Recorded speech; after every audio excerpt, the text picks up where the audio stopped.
दोस्तों, बहुत सी ऐसी जगहें हैं जिनको अबैंडन छोड़ दिया गया है और इनके पीछे बहुत ज़्यादा कारण हैं और ये बेशक बहुत ज़्यादा खूबसूरत हैं। कुछ ऐसी जगहें जैसे एक अम्यूज़मेंट पार्क या पैलेस या कोई वेकेशन प्लेस या ऐसी भी जगह है कि वहाँ बहुत टूटी फूटी कारें पड़ी हुई हैं और इंसान सोच में पड़ जाता है कि आखिर क्या राज है कि इतनी खूबसूरत जगहों या फिर ये गाड़ी जो छोड़ी गई है इनके पीछे क्या राज होगा। चलिए दोस्तों, हम आपको कुछ ऐसी जगहें बताएंगे जिसको देख के आप भी सोच में पड़ जाएंगे।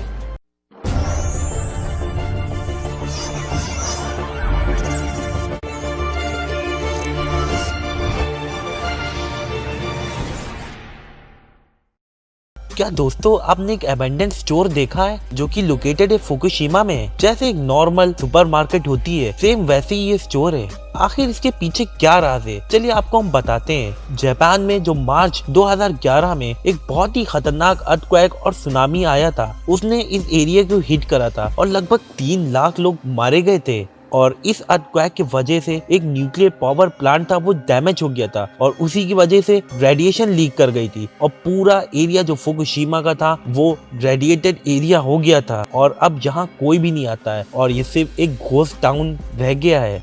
क्या दोस्तों, आपने एक कार का कब्रिस्तान देखा है? अगर नहीं देखा तो चलिए हम आपको बताते हैं। ये कार का ग्रेव दोस्तों लोकेटेड है चैटिलॉन, जो कि एक बहुत छोटा सा विलेज है साउथर्न बेल्जियम में।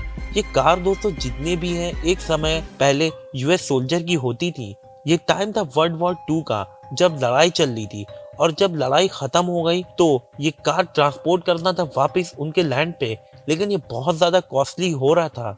तो उन्होंने ये सोचा कि इससे अच्छा कार यहीं छोड़ दो और कुछ यूएस सोल्जर पे ये फैसला छोड़ दिया गया था, अगर आप कार चाहते हैं कि उनके होम तक पहुंचाई जाए तो आप इसका एक्सपेंस खुद ही सहेंगे। लेकिन कार से ज्यादा महंगा हो रहा था कार ट्रांसपोर्ट करना, तो उन लोग ने ये कार छोड़ दी और ये कार लोकेटेड है एक बहुत बड़े हिल पे, जो कि बेहद बहुत खूबसूरत लगता है और बहुत ही अजीब भी लगता है। क्या दोस्तों, आपने एक अबेंडेंट कासल देखा है? चलिए आपको बताते हैं। ये अबेंडेंट कासल दोस्तों आयरलैंड में लोकेटेड है, जिसको बनवाया गया था 1586 में। इस आइलैंड का नाम है, इस पैलेस का नाम है दोस्तों मैकडरमॉट्स कासल। ये कासल लगभग 12 सेंचुरी से यहीं पे है और 1184 में एक फायर और लाइटनिंग यहाँ पे कॉज हुई थी।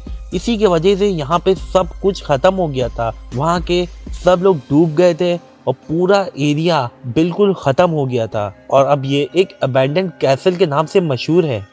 कितना खूबसूरत दिखता है ये 19th सेंचुरी का ब्रिज, जो कि लोकेटेड है जर्मनी में। ये एक कंप्लीट सर्किल बना लेता है जब भी यहाँ पे सनराइज हिट करती है और ऐसा एक बहुत ही खूबसूरत रिफ्लेक्शन क्रिएट करता है और खास करके ऑटम सीजन में आपको ये देखने को मिलेगा। लेकिन दोस्तों, क्या आप जानते हैं ये एकदम अबैंडन ब्रिज है, यहाँ पे कोई आता नहीं है। यहाँ पे शायद ही कुछ टूरिस्ट आते हैं इसकी खूबसूरती देखने के लिए। सेल्मा प्लांटेशन स्टेट कुछ समय बहुत सोशली एक्टिव था और हुआ क्या कि जितने भी ओनर थे वहाँ, उनकी अचानक से मौत हो गई कुछ रहस्य के वजह से और वहाँ आग लग गई। उसने पूरा घर को डिस्ट्रॉय कर दिया और दोबारा एक दूसरे ओनर ने ये घर खरीदा और कुछ रहस्य की वजह से उसकी भी मौत हो गई। तो ये घर टोटली अबेंडेंड पड़ा है और यहाँ कोई भी नहीं रहता है और यहाँ टूटे फूटे फर्श और अजीब सी दीवारें और यहाँ तक यहाँ पे अजीब से पक्षी या चमगादड़ टहला करते हैं, जैसे ये भूतों का घर हो गया है।